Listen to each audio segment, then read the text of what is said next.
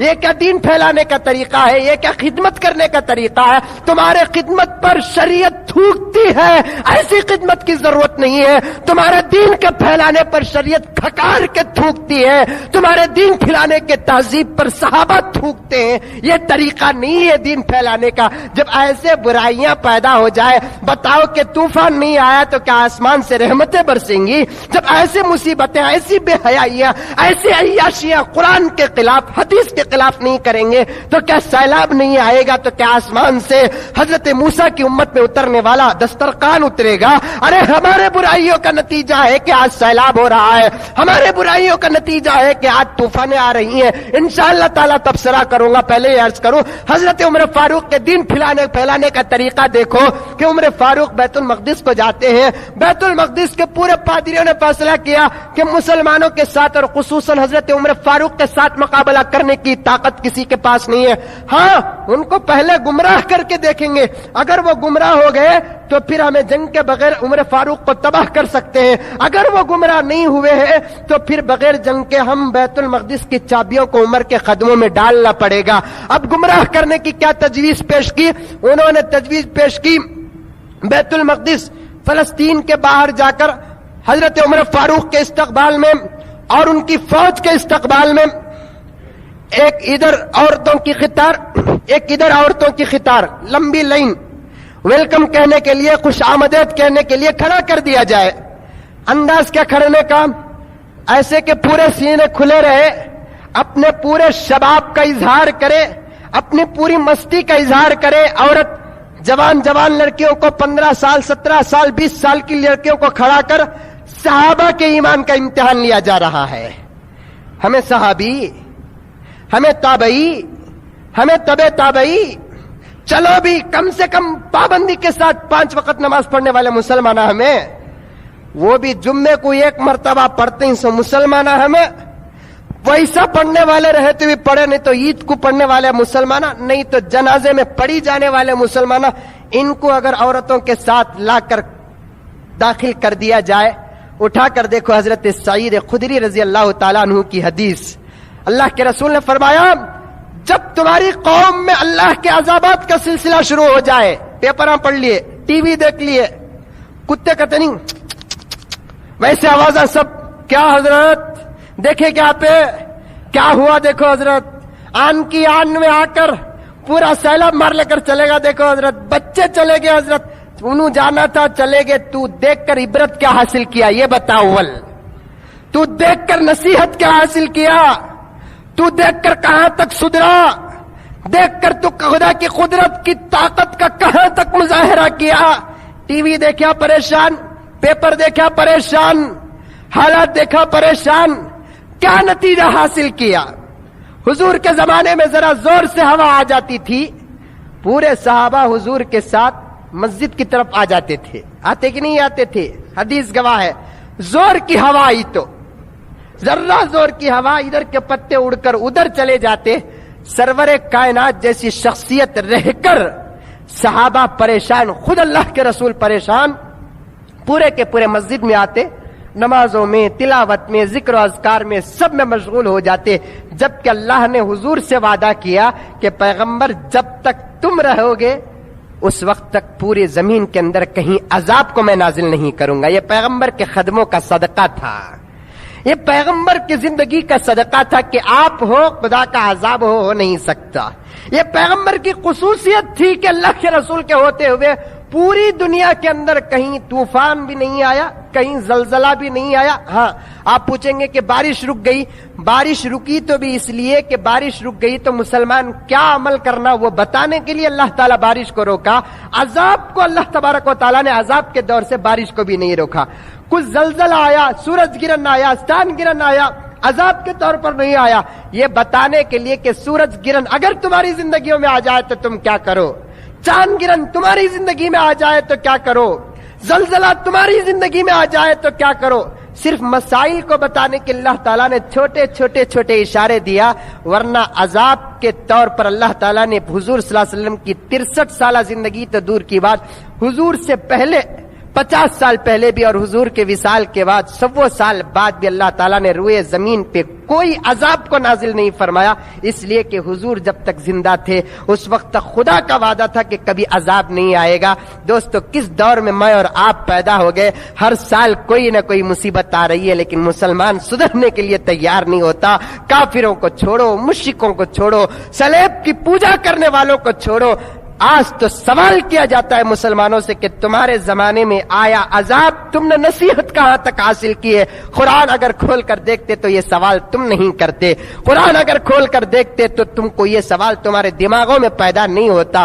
قرآن نے کہا کہ یا ایھا الناس اتقوا ربکم ان زلزلۃ الساعۃ شیء عظیم. اللہ تبارک و تعالیٰ نے سورہ حج کے اندر 17ویں پارے میں فرمایا کہ اے لوگو اللہ تعالیٰ سے ڈرو. اللہ تبارک و تعالیٰ قیامت کے 1 سیکنڈ کا زلزلہ بھی بہت بڑا ہو جائے گا.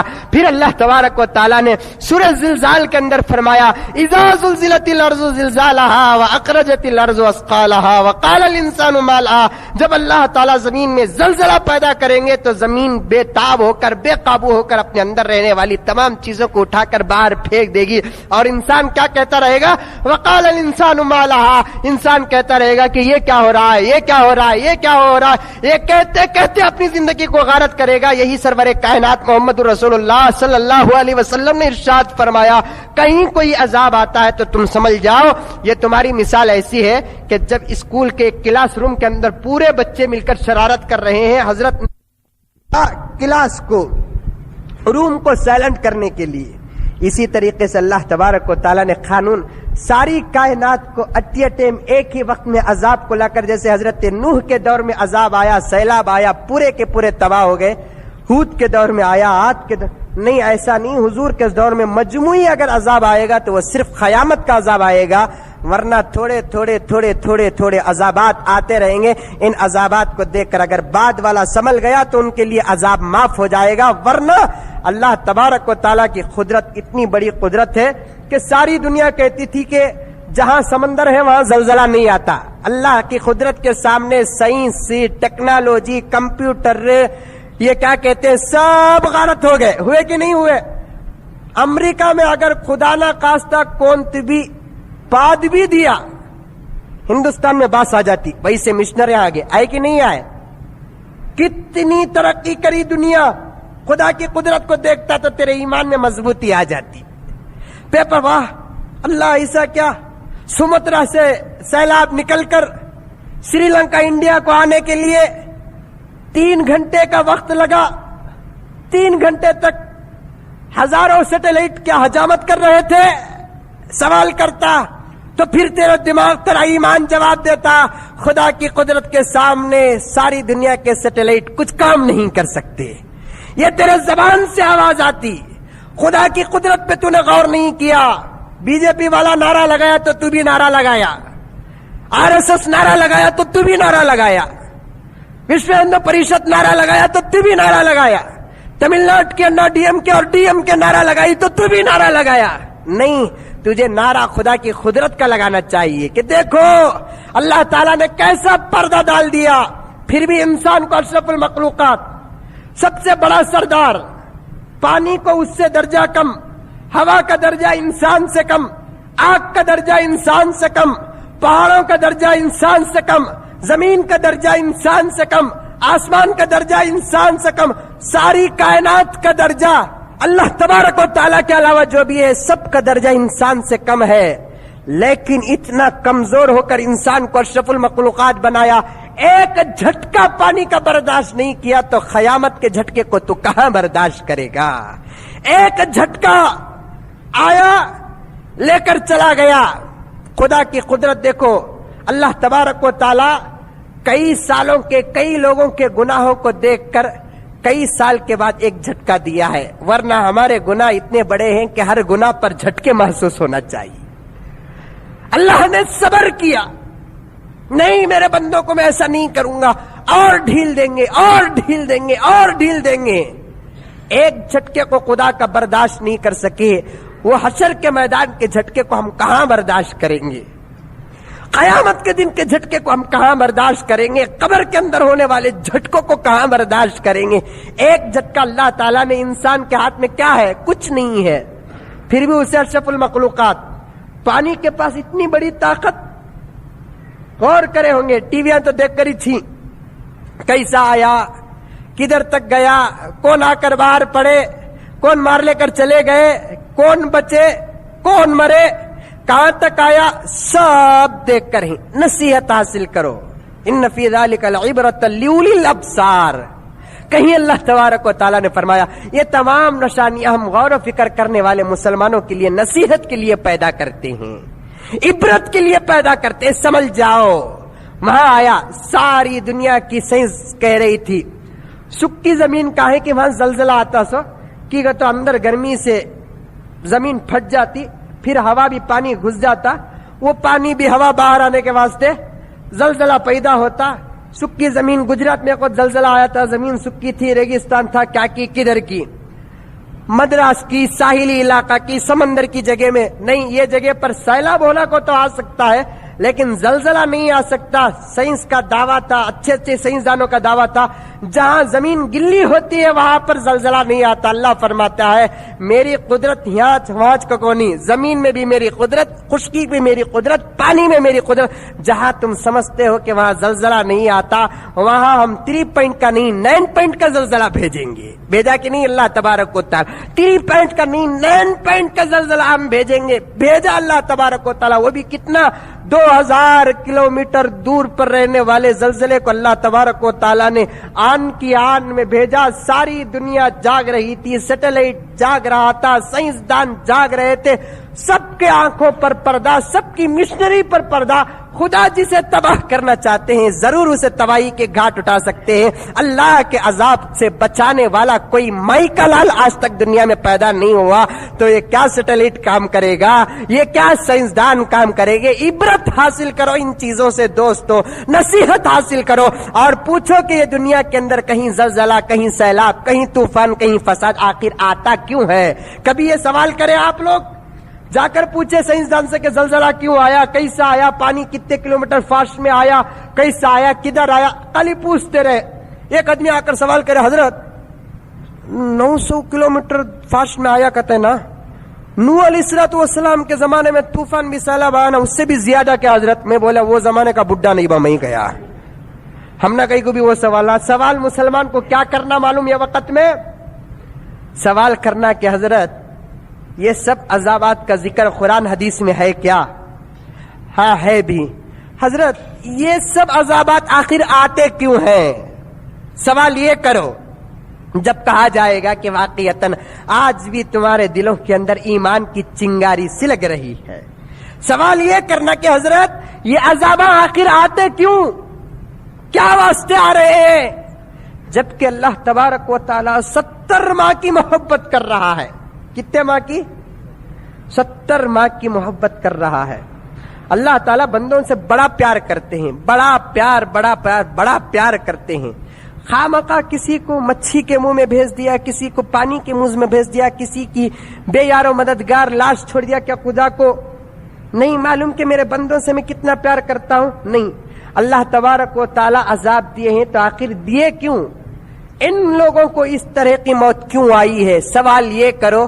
تو سیدنا حضرت ابو ہریرہ رضی اللہ تعالیٰ عنہ حضور کے طرف سے جواب دیں گے. کان کھول کر سن لو اللہ کے رسول نے کیا فرمایا. اللہ کے رسول نے فرمایا کہ جب دنیا کے اندر طرح طرح کے عجیب کام شروع ہو جائیں, عجیب آفتیں نازل ہونا شروع ہو جائیں, تو اس دور میں آپ لوگ اپنے آپس میں دیکھتے رہو, کیونکہ یہ قیامت کے آخری دنوں کی علامت ہے. اس دور میں بہت سارے کام مسلمان کرنا شروع کریں گے. غیروں کو چھوڑو, غیروں کا تو کوئی اعتبار ہی نہیں ہے, یہاں سوال مسلمانوں کا. بہت سارے کام مسلمان کرنا شروع کریں گے. ایک کام کیا کہ عورتوں کی بے حیائی عام ہو جائے گی, اتنی عام کہ ہزاروں کے مجمع میں تنہا ایک عورت داخل ہونے کے لیے بھی نہیں شرمائے گی. ہزاروں کے مجمع میں تنہا ایک عورت داخل ہونے کے لیے نہیں شرمائے گی. جب وہ تنہا عورت داخل ہو جائے گی تو اس کے ساتھ برا سلوک کیا جائے گا, عیش کیا جائے گا. تو اس صورت میں جو 990 پر 9 لوگ وہاں پر کھڑے رہیں گے, ان میں سے ایک کے زبان میں سے بھی یہ نہیں لکھے گا کہ بھائی یہ کام تو یہاں کرنے کو نہیں نکلے گا.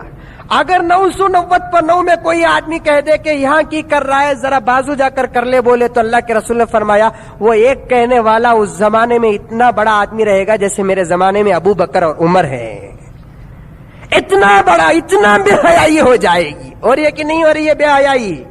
عورت برقع بولنے کر رہی تو کالا کفن, عورت چہرہ چھپائی تو اسلام کے خلاف, عورت ہاتھ چھپائی تو اسلام کے خلاف. اسٹیجوں میں عورت, پنڈالوں میں عورت, مسجدوں میں عورت, ہر جگہ پہ عورت, کہاں دیکھو وہاں عورت, جلسے ہوئے عورت, ربن کاٹنے کے لیے عورت, اداروں میں عورت, قبرستانوں میں عورت, درگاہوں میں عورت, ہر جگہ پہ عورت آ گئی ہے. تو پھر اسے روکنے والا کون, روکنے والے کا درجہ کیا.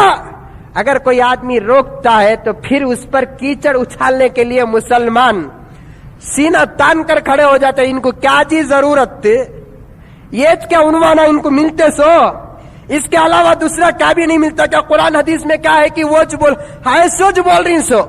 قرآن کھول کو دیکھ کر تو ہماری تقریروں کو اٹھا کر دیکھتا تو جو قرآن حدیث سے ہٹ کر ہے آ کر گریبان پر قرآن کھولا نہیں سے خالی کیا سڑا سننے کو تو اعتراض کرے تو مجھے کیا تیرے اعتراض کے جواباً دینے کے واسطے پیدا کرے سو اللہ تعالیٰ. جو ہے کہ وہی بولوں گا, جو قرآن میں ہے وہی, جو حدیث میں ہے وہی. آ کر دیکھ, اگر تم کو اللہ تبارک و تعالیٰ پڑھنے کی طاقت دیا تو اللہ کے رسول نے کیا فرمایا, ہزاروں کے مجمع میں تنہا ایک عورت جائے گی, 990 پر 9 آدمیاں رہ کر بھی روکنے والا کوئی نہیں رہے گا. اگر ویسا بول کر روکے تو اس کا درجہ کتنا بڑا؟ حضرت ابو بکر حضرت عمر کا درجہ، اللہ اکبر، کتنا بڑا درجہ حضرت ابو بکر کا، کتنا بڑا درجہ حضرت عمر فاروق کا۔ اللہ کے رسول نے پیشین گوئی دی کہ اس دور کے اندر درجہ اتنا بڑا ہو جائے گا عورت کا کہ اسے ہر جگہ پر لے کر آتے رہیں گے۔ لے کر آ رہی ہیں آج مسلمانات، لے کر آ رہی کہ نہیں؟ اچھے اچھے حاجیاں لے کر آگے عورتوں کو محفل میں، نمازیاں لے کر آگے، ذمہ دارہ لے کر آگے، بڑے بڑے دین کے کام کرنے والے لے کر آ گئے۔ یہ عذاب جب عام ہو جائے گا، یہ بیماری جب آ جائے گی، اللہ کے رسول نے فرمایا کہ آسمان سے اور زمین سے خدا کے عذاب کا انتظار کرو۔ پھر اللہ کے رسول نے فرمایا قوم کا سردار، قوم کا جو بڑا، خاندان کا جو بڑا ہوگا، وہ قوم کے اندر انتہائی گھٹیا قسم کا آدمی رہے گا۔ اللہ کے رسول نے فرمایا قوم کا جو بڑا ہوتا ہے، خاندان کا جو بڑا ہوتا ہے، انتہائی گھٹیا قسم کا ہوگا۔ ہوگا کہ نہیں ہوگا؟ آج کسے بڑے بنا رہی ہمیں، کسے ووٹاں ڈال رہی ہمیں، کسے اپنا بڑا مان رہی ہمیں؟ جس کے پاس پیسہ ہے، جس کے پاس پرسنالٹی ہے، جس کے پاس عہدہ ہے، جس کے پاس بڑپن ہے، اس کے اخلاق کو ذرا جا کر دیکھو، اس کی پرسنل زندگی پر ذرا جھانک کر دیکھو، پوری دنیا کی قباست اس کی زندگی پر رہے گی، نہ اس کی بیٹی برابر، نہ اس کی بیوی برابر، نہ خود وہ برابر ہے۔ وہ ہمارے قوم کے سردار رہیں گے، امانت نہیں رہے گی اس کے پاس، خیانت رہے گی اس کے پاس، قوم کے مال کو بغیر ڈکار کے ہضم کرتا رہے گا، مسجدوں کے مال کو بغیر ڈکار کے ہضم کرتا رہے گا، ایک دوسرے پر کیچڑ اچھالتے رہیں گے، لیکن ان کی پرسنل زندگی ایسی رہے گی۔ آج محلے محلے چھان کر دیکھو، میں ڈرنے والا مسلمان نہیں ہوں، صاف ٹنکی کی چوٹ میں کہتا ہوں، اگر مزمل کی بات جھوٹی ہوگی تو خدا کی قسم نعوذ باللہ اللہ کے رسول کی بات جھوٹی ہو جائے گی۔ بخاری شریف کی حدیث ہے، سیدنا حضرت ابو ہریرہ رضی اللہ تعالیٰ عنہ روایت فرماتے ہیں قوم کے سردار گھٹیا قسم کے ہوں گے۔ آج کسے سردار بنا رہا ہے مسلمان؟ کسے بڑا مان رہا ہے مسلمان؟ جب ایسے قوم کے سردار پیدا ہو جائے تو اللہ کے رسول نے فرمایا کہ آسمان و زمین سے اللہ کے عذاب کا انتظار کرو۔ پھر کیا فرمایا اللہ کے رسول صلی اللہ علیہ وسلم نے؟ پیسے دے کر عزتیں خریدیں گے، خریدنے کی نہیں خریدنی، پیسے دے کر عزت۔ میں جا رہا ہوں فلاں جگہ پر، منسٹراں کی حالت، میں فلاں جگہ پر جا رہا ہوں، سامنے ایک کار، پیچھے ایک کار، اس کے ادھر 5 چمچے ادھر 5 چمچے، روزانہ 100 روپے دینا، 50 روپے دینا، یہ چھک رہنا، اس کے ساتھ پھرتے رہنا، پیسے دے کر عزت۔ اس کے تقوی کو دیکھ کر کوئی عزت نہیں دیں گے، اس کے طہارت کو دیکھ کر کوئی عزت نہیں دیں گے، بلکہ پیسے دے کر عزت خریدی جائے گی، پیسوں کو دیکھ کر، پیسے دیکھ کر عزت خریدی جائے گی۔ اللہ کے رسول صلی اللہ علیہ وسلم نے فرمایا جب ایسے لوگ پیدا ہو جائے تو آسمان و زمین سے خدا کے عذاب کا انتظار کرو۔ چوتھی علامت اللہ کے رسول صلی اللہ علیہ وسلم نے فرمایا کہ دیکھو لوگ ایک کی عزت کریں گے، اس کے تقوی طہارت کو دیکھ کر عزت نہیں کریں گے، اسے عزت نہیں کرے تو انہیں کہا ہم نہ مار ڈالتا کہ بول کر یہ خوف سے عزت کرنا شروع کریں گے، اسے ہمیں سلام نہیں کرے تو انہیں ہم نہ کیا کر ڈالتا کہ بول کر یہ ڈر سے ہمیں کیا کریں گے، عزت کریں گے، اس کی بات نہیں مانے تو انہیں ہم نہ کہا میں ڈر کر ڈالتا کہ اس کے بعد سے عزت کریں گے۔ یہ خاص کر یہ حدیث کا یہ ٹکڑا میرے اور آپ کے واسطے نہیں، ہمارے قوم کے غنڈوں اور روبداروں کے لیے ہے، روڑیوں کے لیے ہے، جن کی بات منوانے کے لیے وہ چاقو دکھاتے ہیں، لانگ دکھاتے ہیں، تلوار دکھاتے ہیں، میڈر کی دھمکیاں دیتے ہیں۔ اللہ کے رسول نے فرمایا اگر یہ کسی جگہ پر پائے جائے تو خدا کے عذاب کا انتظار کرو۔ آیا کہ نہیں آیا زمانہ؟ نہ اہلوں کی عزت کرتے ہیں، ہاتھ باندھ کر کھڑے ہو جاتے ہیں، ان کے سامنے جھکنا پڑتا ہے، انہوں غلط بات بولے تو بھی ماننا پڑتا ہے، ورنہ کیا کرتے ہیں انہوں تلوار اٹھا لیتے ہیں، مارنے پر آ جاتے ہیں، عزت نہیں کرے تو غصہ کر لیتے ہیں۔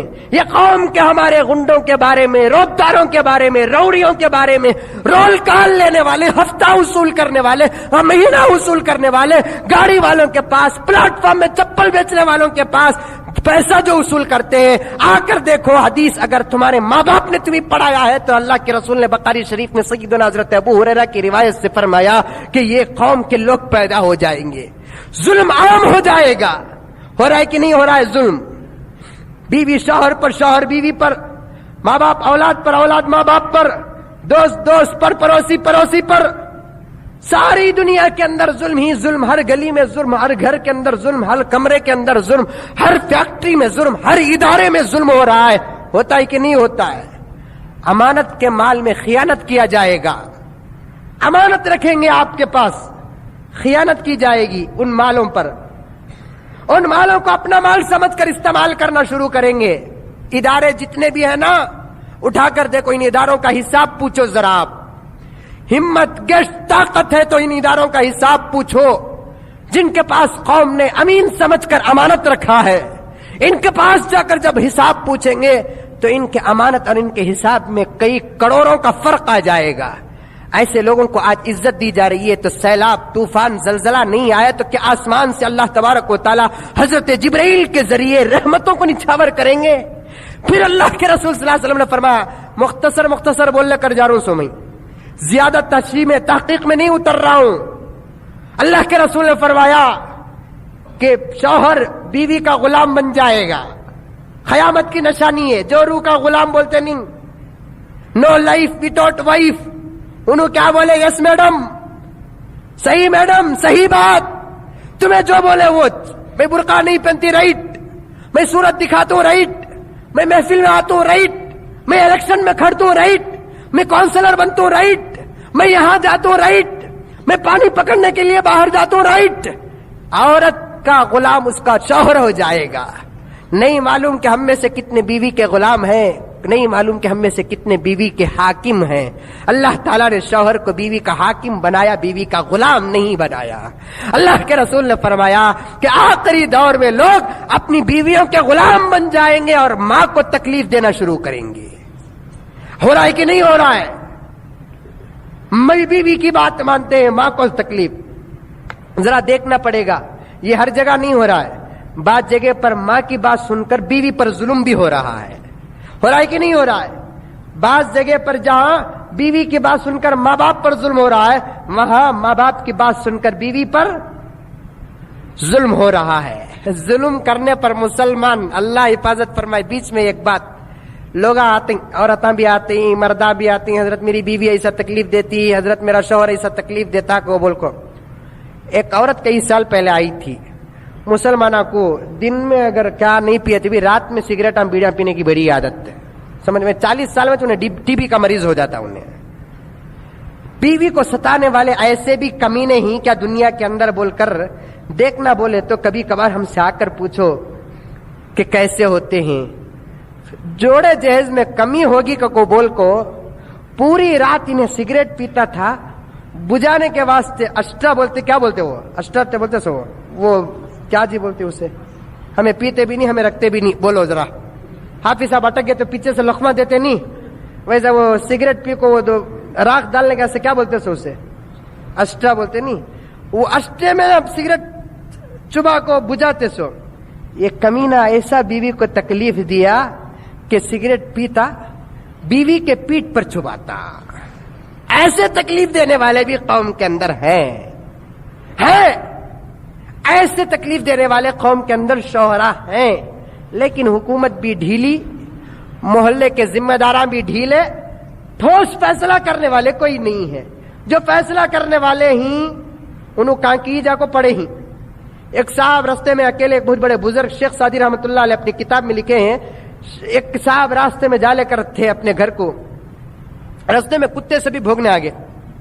حضرت کیا کرے، کتے کو مارنے کا پتھر اٹھائے تو پورے پتھروں کو سبھی کانگریٹ گنگریٹ ڈال کو گھٹی چپک کو بیٹھ گئی ہیں پتھر ہے.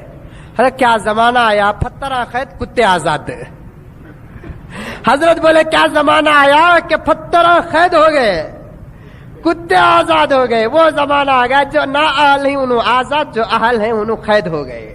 ہوئے کہ نہیں ہوئے؟ جنہیں کیپاسٹی ہے، جنہیں تجربہ ہے، جنہیں قرآن معلوم، حدیث معلوم، ایسے کر معلوم کرنے والے کہاں کی جا کر پڑے. جنہیں کچھ بھی پیٹ چیرے تو الف نہیں، ویسے آدمی فیصلے کرنے پر آئے تو کہاں انصاف دنیا کو ملے گا. اللہ کے رسول نے فرمایا جب دنیا کے اندر شوہر اپنی بیوی کا غلام بن جائے گا تو اس وقت قیامت کے عذابات کا انتظار کرو، جا کر تحقیق کرو. اگر کوئی شوہر کے سامنے بیوی لپسٹک بھی لگا کر آتی ہے، لکھ کر رکھ لو بات، بیوی کے سامنے اگر، شوہر کے سامنے اگر کوئی عورت لپسٹک لگا کر آتی ہے، شوہر دیکھ کر اگر خاموش رہتا ہے انہیں شوہر کا حاکم نہیں بلکہ بیوی کا حاکم نہیں بلکہ بیوی کا، بولو ذرا زور سے، غلام، جن کے زبان سے غلام کا نعرہ لگا ہے آج کے بعد کبھی ان کی بیویاں ان کے سامنے لپسٹک لگا کر نہیں آئیں گی۔ اگر کسی کی بیوی بے حیا بن کر باہر جا رہی ہے اور شوہر خاموش بیٹھ رہا ہے تو اسے بھی ڈکشنری میں کیا کہا جائے گا؟ بیوی کا غلام کہا جائے گا۔ اگر کسی کی بیوی بے حیا بن کر کسی غیر مرد سے بات کر رہی ہے اور شوہر دیکھ کر خاموش رہ رہا ہے تو اسے بھی، بیوی کو، اس شوہر کو بھی ڈکشنری میں شریعت کے بیوی کا غلام کہا جائے گا، حاکم نہیں کہا جائے گا۔ اللہ کے رسول صلی اللہ علیہ وسلم نے ارشاد فرمایا بیوی کے غلام بنیں گے، ماں باپ کو تکلیف دیں گے، دوستوں کے ساتھ اچھا سلوک کر کے باپ کو تکلیف دیں گے، یہ زمانہ بھی آ جائے گا، شراب عام ہو جائے گی، ناچ گانے کے آلات گھروں کے اندر رہ جائیں گے، ہیں کہ نہیں ہے؟ گانے بجانے کے آلات، موسیقی آلات، گانے بجانے کے سسٹمز اپنے دکانوں میں، مکانوں میں ہیں۔ اللہ کے رسول نے فرمایا کہ یہ بھی قیامت کی علامت، زلزلوں کا سبب، طوفان کا سبب، سیلاب کا سبب، آندھیوں کا سبب بنیں گی، اس سے پناہ مانگو اور ان چیزوں سے بچو۔ ہر محفل کے اندر عورت آئے گی، بے حیا بن جائے گی، اللہ حفاظت فرمائے۔ ان سوالوں، اس سوال کا یہی جواب ہے دنیا کے اندر عذابات کیوں آتے ہیں؟ اس لیے کہ جب یہ برائیاں عام ہو جائے تو کسی نے پوچھا کہ حضرت یہ سیلاب سمندر میں آ کر ساحلی علاقوں میں کیوں تباہ کیا؟ میں نے اچھا جواب دیا کیونکہ جتنی عیاشیاں ہوتے ہیں سمندر کے ساحل پر ہوتے ہیں کہ نہیں ہوتے ہیں؟ کعبہ گیا خطبہ کو پھرنے کے واسطے، گوا کو گیا میں، ارے بے وقوف، گوا کس کیٹیگری کا شہر ہے؟ جا کر باحیا لوگوں کو پوچھ، گوا کس ڈگری کا شہر ہے؟ جا کر پوچھ۔ کیا سمندر ہے، سمندر کے ساحل میں امریکہ کے لڑکے لڑکیاں آتے ہیں، بے حیا بیٹھتے ہیں۔ اب یہ بھی جا کر رمضان کے روزوں کو ان امریکہ عورتوں پر فدا کرنے کے لیے قربان کریں۔ ساحل میں جتنی عیاشی ہوتی ہے اتنی سادی جگہ میں عیاشیاں نہیں ہوتے۔ اللہ تبارک و تعالیٰ کئی سالوں سے دیکھ کر صبر کیا، پھر اللہ تبارک و تعالیٰ ساری دنیا کو چونکا اور سنبھلنے کے لیے ایک جھٹکا دیا ہے۔ یاد رکھو جو خدا کی قدرت سمترا سے اٹھا کر 2000 کلومیٹر دور تک لا کر پہنچا سکتی ہے، وہی خدا کی قدرت مدراس کے ساحل سے لے کر بنگلور تک بھی پہنچا سکتی ہے۔ وہ 2000 کلومیٹر بہت دور ہے، یہ مدراس اور بنگلور کا قافلہ اور سفر تو صرف 300-350 میل کا سفر ہے۔ جب خدا کی قدرت 2000 میل کا سفر پانی کو کرا سکتی ہے، وہی پانی کو خدا کا ایک اشارہ ملے گا کہ جا بنگلور کے اندر بھی بے حیائی، عیاشیاں زیادہ ہو رہی ہیں، بے نمازیاں زیادہ ہے، میرے رسول کی اتباع کرنے والے خاموش ہو گئے ہیں اور وہاں پر میرے قرآن کو مٹانے کی سازشیں ہو رہی ہیں، حدیث کو رد و بدل کیا جا رہا ہے، بڑے لوگوں کو گالیاں دی جا رہی ہے۔ خدا کی قدرت کا ایک اشارہ بھی اس سمندر کے ساحل کو مل جائے، مدراس کے وہ مرینا بیچ کے ساحل پر مل جائے تو یاد رکھو کہ خدا کی قدرت اتنی بڑی ہے کہ وہ قدرت یہاں 300 کلومیٹر دور کے فاصلے پر پہنچا سکتی ہے۔ اس لیے مسلمان کو چاہیے کہ سمجھ جائے، صدر جائے، ان لوگوں کو دیکھ کر عبرت حاصل کرے، ان لوگوں کو دیکھ کر نصیحت حاصل کرے۔ قل سیروا فی الارض فانظروا کیف کان عاقبۃ المکذبین، کہیں اللہ تبارک و تعالیٰ نے فرمایا کہ عاقبۃ المجرمین، عاقبۃ المفسدین۔ تم دنیا کو چل پھر کر دیکھو، ہمارے جھٹلانے والوں کو، ہمارے نام کا انکار کرنے والوں کو، ہماری نافرمانی کرنے والوں کو ہم لوگوں نے کیسی سزا دی ہے۔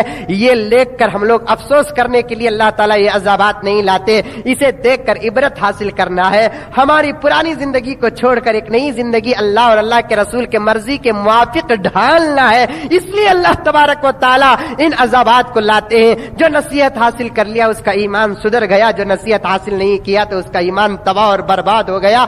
غور کرو، فکر کرو، اللہ تعالیٰ نے عقل سلیم عطا کی ہے، یہ وہ عقل ہے اللہ تبارک و تعالیٰ سوائے حضرت انسان کے کسی اور کو نہیں دیا۔ جانور کو جانور کے بقدر دیا ہے، گدھے کو گدھے کے بقدر دیا ہے، تمام چیزوں کو اس کے بقدر دیا ہے۔ انسان کو جو عقل دیا ہے اللہ تبارک و تعالیٰ نے اتنی بہترین عقل دیا ہے کہ وہ اچھے اور برے کی تمیز کر کے وہ صحیح منزل مقصود تک پہنچ سکتا ہے۔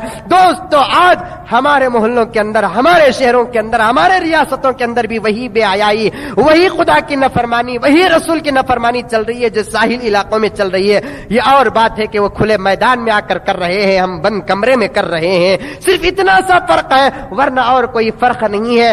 سمجھ جاؤ، سدھر جاؤ، اللہ سے پناہ مانگو۔ اللہ کے رسول صلی اللہ علیہ وسلم نے فرمایا کہ جب تم دعا کرو تو یہ دعا ضرور کرنا کہ اللہ مجھے اچانک موت سے حفاظت فرما، کیونکہ اچانک جب موت آتی ہے تو کلمہ بھی پڑھنے کا موقع نہیں ملتا، اس لیے سرور کائنات نے فرمایا اچانک موت سے پناہ مانگو۔ اپنے دعاؤں میں یہ کہو کہ الہ العالمین ایکسیڈنٹ کی موت سے میری حفاظت فرما، اور مصیبت کی موت سے مجھے حفاظت فرما، ہارٹ اٹیک کی موت سے مجھے حفاظت فرما۔ ہاں بیماری آتی ہے، بیماری آتے آتے دوائی کام نہیں کرتی ہے، ڈاکٹر مجبور ہو کر کہتا ہے کہ یہ چند مہینوں کا مہمان ہے، کسی نہ کسی طریقے سے پتہ چل جاتا ہے تو اس وقت وہ آدمی کیا کرتا ہے، اللہ کا کلمہ پڑھنا شروع کر دیتا ہے۔ اچانک موت سے پناہ مانگا کرو۔ یہ موت ان لوگوں کو آئی ہے، خدا کی قدرت ہم پر بھیجنے کے لیے عاجز اور مجبور نہیں ہے، ہم پر بھی بھیج سکتی ہے۔ نہیں معلوم کہ ہم میں سے کس کی دعا کو اللہ تبارک و تعالیٰ قبول کر رہا ہے، کس کے چہرے کو رکھ کر اللہ تبارک و تعالیٰ عذابات سے بچا رہا ہے۔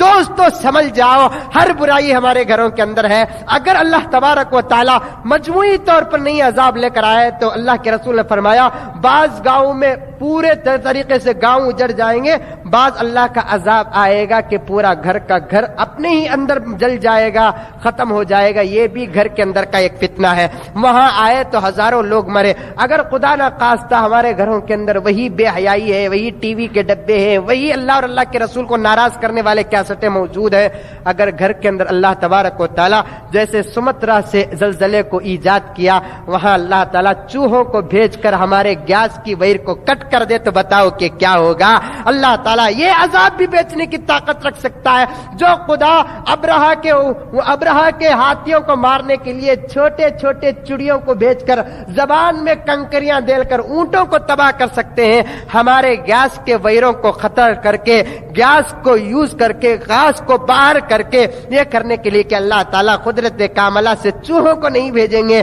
ہر گھر کے اندر مصیبت ہمارے سروں پہ لٹک رہی ہے، اس مصیبت کو سامنے رکھ کر عبرت حاصل کرو، اپنی زندگی کو بدلاؤ، اپنے آپ کو بدلاؤ، ایمان کو مضبوط کرو، عقیدے کو مضبوط کرو اور اپنے جذبات کو مضبوط کرو۔ تو بہرحال عزیزو، دوستو، نوجوانوں، یہ جو کچھ آپ کے سامنے کہا جاتا ہے یہ اسے بکواس نہ سمجھو، پورے قرآن اور حدیث کے ریفرنس، پروف اور دلیل کے ساتھ آپ کے سامنے پیش کیا جاتا ہے، تو اسے عمل کرنے کی کوشش کرو، اس سے سدھرنے کی کوشش کرو، اسے نصیحت حاصل کرنے کی کوشش کرو۔ جو دو واقعے حضرت عمر فاروق کے اور وہ ایک بزرگ جو بھی عورت کو گھر کے اندر رکھ کر امانت میں قیادت کرتے ہیں، وہ دو واقعے کو میں نے ایسے ہی موقوف رکھا، انشاءاللہ تعالی آئندہ جمعہ ان دو واقعوں کو مکمل کروں گا۔ دعا کیجئے کہ اللہ تبارک و تعالی ہم تمام کے سنی سنائی تمام باتوں کو قبول فرمائے، عمل کرنے کی توفیق عطا فرمائے۔ ان عذابات کو دیکھ کر اللہ تعالی ہمارے اندر اور مزید ایمان میں قوت عطا فرمائے، اللہ تبارک و تعالی ہمارے عقائد میں پختگی عطا فرمائے۔ جو حضرات اس ساحل کے زد میں آ کر، سمندر کے سیلاب اور زلزلے کے زد میں آ کر جو لوگ مر گئے ہیں، کافروں کے لیے تو مغفرت کی دعا نہیں کر سکتے۔ جب حضرت ابراہیم علیہ السلام اپنے ابا کے لیے مغفرت کی دعا کے لیے ہاتھ اٹھاتے ہیں، اللہ تبارک و تعالیٰ نے فرمایا کہ ابراہیم پیغمبر ہے لیکن ایک پیغمبر کی دعا کو بھی میں ایک کافر کے حق میں قبول نہیں کرتا۔ کافر کے لیے دعا نہیں کرتا۔ ہاں تکلیف ہوتی ہے، کافر کا بچہ مرتا ہے تو درد ہوتا ہے، کافر کا باپ مرتا ہے، درد ایک الگ انسانی خونی رشتہ یہ اپنی جگہ پر ہے، لیکن ان کے لیے مغفرت کی دعا تو نہیں کر سکتے۔ ہاں کیا معلوم کہ اس میں کتنے مسلمان تھے، کتنے غیر مسلم تھے۔ نماز 1-2 رکعت پڑھو، فرض پڑھنے کے بعد اپنے سنتوں کو ختم کرنے کے بعد انشاءاللہ دعا کریں گے کہ اللہ ایسے عذابات سے پوری دنیا کو حفاظت فرما، خصوصاً ہمارے ہندوستان کو اور بالخصوص کرناٹک کو اور بالخصوص ہمارے شہر بنگلور کی حفاظت کرنا، یہ حفاظت کی دعا کرنا یہ ہمارا حق ہے، دعا کرنا چاہیے۔ کیا معلوم کہ کب کون سے عذاب میں اللہ تعالیٰ مجھے اور آپ کو مبتلا کرے، اللہ تعالیٰ ہماری حفاظت فرمائے۔ دعا بھی کریں گے، اس کے بعد 1-2 رکعت نماز پڑھ کے ان مرحومین کے حق میں مغفرت کی دعا کر کے جاؤ، کیونکہ بے یار و مددگار جن کی لاشیں مل گئی ان کو ایک ہی گھڑے میں 100 کو دفنا دیا گیا۔ کسی کو کفن ملا، کسی کو کفن نہیں ملا، کسی کو نماز ملی، کسی کو نماز نہیں ملی۔ جو مل گئے انہیں نماز ملی، جو نہیں ملے وہ سمندر کے بھاؤ میں جا کر اب کیا ہو گئے اللہ تبارک و تعالیٰ بہتر جانتا ہے۔ یہ کلمے کے رشتے سے، ایک قرآن اور حدیث کے رشتے سے مسلمان کا یہ فرض بنتا ہے کہ کیا کرے، ان کے لیے دعائے مغفرت کرے. ان کی زندگی میں تو جا کر ہم لوگوں کو ان کو نہیں پوچھے کہ آپ کیسے ہیں, آپ کیا کھاتے ہیں. موت کے بعد جب ہم لوگ ان کو پڑھ کر بخشیں گے, اللہ تبارک و تعالیٰ ایک فرشتے کو ہمارے پاس بھیجتا ہے کہ جا یہ جس کے لیے بھیجنا چاہتے ہیں اس کے ثواب کو لے جا کر اس کی مغفرت اس کے قبر میں جا کر پہنچا دے. وہ جانتا بھی نہیں تو اللہ تبارک و تعالیٰ انتظام کرتے ہیں. فرشتہ کہتا ہے فلاں بنگلور میں رہنے والے مزمل نے آپ کے لیے تحفہ دے کر بھیجا ہے, نام اور ان کے ماں کا نام. ایک روایت میں ہے کہ ان کا نام اس کے باپ کا نام بول کر وہ ثواب کو پہنچا دیا جاتا ہے. اس کے بعد وہ خوش ہو کر ہمارے حق میں دعا کرتے ہیں کہ اللہ جس طریقے سے مجھے ثواب پہنچائے اللہ ان کی تو حفاظت فرما. تو ان کی دعا کو بھی اللہ قبول فرماتے ہیں, ہماری دعا کو بھی اللہ تبارک و تعالیٰ قبول فرماتے ہیں. اس لیے 2 رکعت نماز پڑھ کے جائیے. اور اگر کسی کو خواہش ہے, نہیں معلوم کہ ہمارے مسجد کے ذمہ دار کیا کیے ہیں کہ ان لوگوں کے لیے ریلیف کا انتظام ہو رہا ہے, کپڑے وغیرہ بانٹ رہے ہیں, پیسے وغیرہ بانٹ رہے ہیں. فتویٰ میں نے اٹھا کر بھی دیکھا, مسئلہ دیکھا کہ ریلیف میں اگر پورا پیسہ جمع ہو جائے, زکوٰۃ کی اگر رقم نہیں ہے تو وہ پورے ریلیف کو مسلمان اور ہندو دونوں میں تقسیم کر سکتے.